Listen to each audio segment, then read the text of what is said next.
Well, the foreign interference inquiry heard from Justin Trudeau yesterday, and as he is wont to do, Trudeau took this incredibly important moment for Canadian national security and Canadian national interests to unleash a partisan attack against Pierre Poilievre, when he said he had seen a list of conservative parliamentarians who are allegedly working on behalf of foreign nations. Take a listen to this.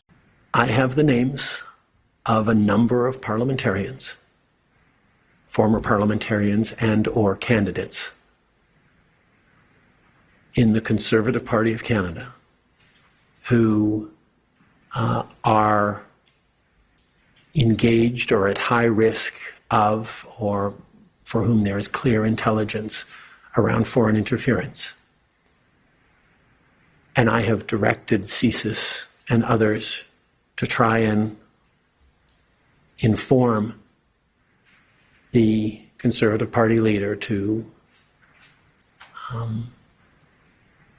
be warned and armed to be able to make decisions that protect the integrity of that party, of its members, from attempts at activities around foreign interference. This, of course, did not go over so well with Pierre Poilievre, who so far has resisted public calls to receive the necessary security clearances in order to see the alleged list of traitors in confidence, citing concerns that he would no longer be able to speak about this in public, which is true. But at this point, I think that any politician using this story to advance personal or partisan political interests is advocating against the interests of the Canadian people.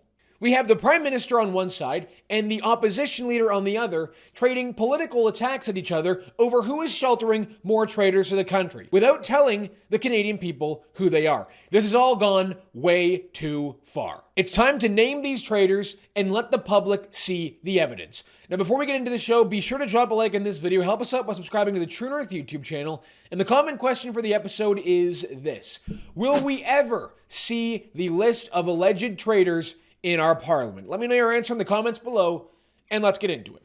What a time to be a Canadian. Our political system has been hijacked by foreign hostile agents. We have MPs that are alleged to be involved in foreign interference operations, and their fellow MPs and the government are hiding them from us. They are protecting these traitors from the public. But just because we can't see the names of the traitors, none of that is stopping politicians from turning this into a political fight over who is sheltering more traitors. Here was Pierre Poilievre's response yesterday to Justin Trudeau's allegations that Poilievre is sheltering traitors in the Conservative caucus. My message to Justin Trudeau is: release the names of all MPs that have collaborated with foreign interference. But he won't, because Justin Trudeau is doing what he always does. He is lying. He is lying to distract from a Liberal caucus revolt against his leadership and revelations he knowingly allowed Beijing to interfere and help him win 2 elections. Poilievre then states that he has already received a briefing by the National Security and Intelligence Advisor to the Prime Minister,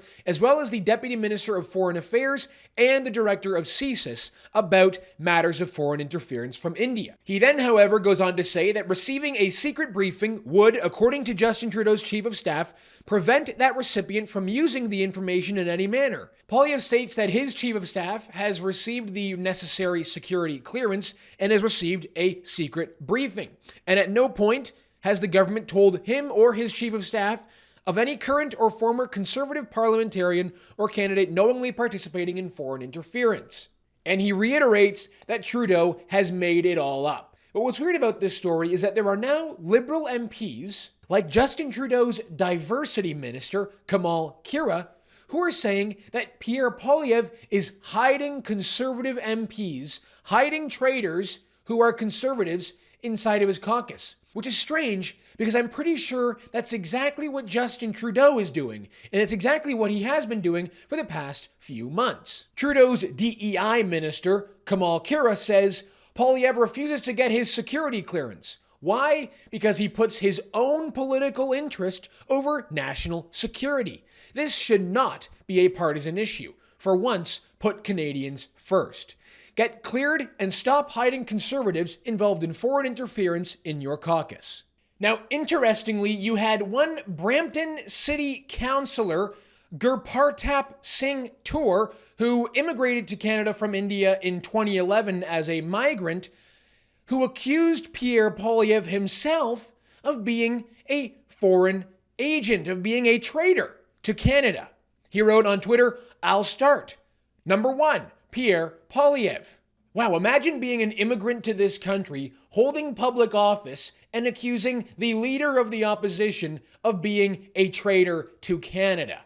Good luck with that, pal. I hope you have deep pockets. But that seems to be floating around now among liberals on social media, that somehow Pierre Poilievre might be one of the MPs who is a traitor to Canada. But you know why I don't have any concerns about Pierre Poilievre being a traitor to Canada, being a witting or unwitting participant in foreign election interference? Because Pierre Poilievre was born in this country and is a multi-generational Canadian. Now that, of course, does not mean that Canadian-born politicians can't engage in acts of treason. Of course not. But Canada is starting to have a bit of a problem with the sheer amount of foreign-born politicians sitting in Parliament. The numbers are truly insane. In Trudeau's cabinet alone, there are currently 8 foreign-born cabinet ministers. Before Pablo Rodriguez resigned from cabinet, there were 9 foreign cabinet ministers. 9 foreigners sitting in cabinet. Now, it really should not be controversial to say that cabinet ministers should all be born in Canada. I personally would make a specific carve-out for the United Kingdom and Australia because we are inextricably tied to a brotherhood of nations. We share the same head of state, we share the same culture, the same attitude, the same language, and the same religion. But otherwise, I don't think we should be taking the risk of having foreigners at the cabinet table. For example, the reason we are in this mess with India right now is because Canada has decided to host the largest diaspora population of Sikhs in the world. And for many years, for decades, Canada has opened our border to immigrants from India, welcoming in millions of people throughout that time from India. When these immigrants enclave themselves in cities like Surrey and Brampton and completely change the demographics of that city, foreign diaspora politics become Canadian politics. These groups gain political power. And more often than not, as we are starting to see, these diaspora populations will oftentimes appear to vote on ethnic lines rather than on Canadian national interest lines or even party lines. Now, when these foreign-born politicians become cabinet ministers, we have documented proof that sometimes they put the interests of their own ethnic group or their own religion over the interests of Canada while being a cabinet minister. Look no further than the reporting from the Globe and Mail over the decisions taken by Harjit Sajjan, an Indian-born Canadian cabinet minister, while he was defense minister during the Afghanistan withdrawal. The Globe and Mail reported that Harjit Sajjan ordered members of JTF-2, Canada's top special forces unit, to prioritize the evacuation of Afghan Sikhs over Canadian assets in the region, putting our most important soldiers' lives in danger for something that has absolutely nothing to do with Canada. This is something that no Canadian should have to tolerate. This is not something that should be even an issue in Canada, but it is an issue in Canada because of our commitment to open border mass immigration. By welcoming in the world's issues become Canadian issues, despite whatever needs the Canadian people are faced with. Just look at Trudeau's cabinet alone, not his backbench MPs, many of whom are foreign-born, just his cabinet. Gary Anandasangari, the Minister of Crown Indigenous Relations, was born in Sri Lanka. Ahmed Hassan, the Minister of International Development, was born in Somalia. Kamal Kira, the Minister of Diversity, was born in India. Soraya Martinez Farada, the Minister of Tourism in Canada, was born in Chile. Mary Ng, the Minister of Export Promotion, was born in Hong Kong. Harjit Sajjan, now the Minister of Emergency Preparedness, born in India. The Minister of Small Business, Rechi Valdez, was born in Zambia. And Canada's Attorney General, Arif Virani, was born in Uganda. Why do we need to have foreign-born politicians sit at the cabinet table? What is the benefit that it brings to Canada? Some people take the argument that foreigners should not be able to be federal politicians, sit as MPs.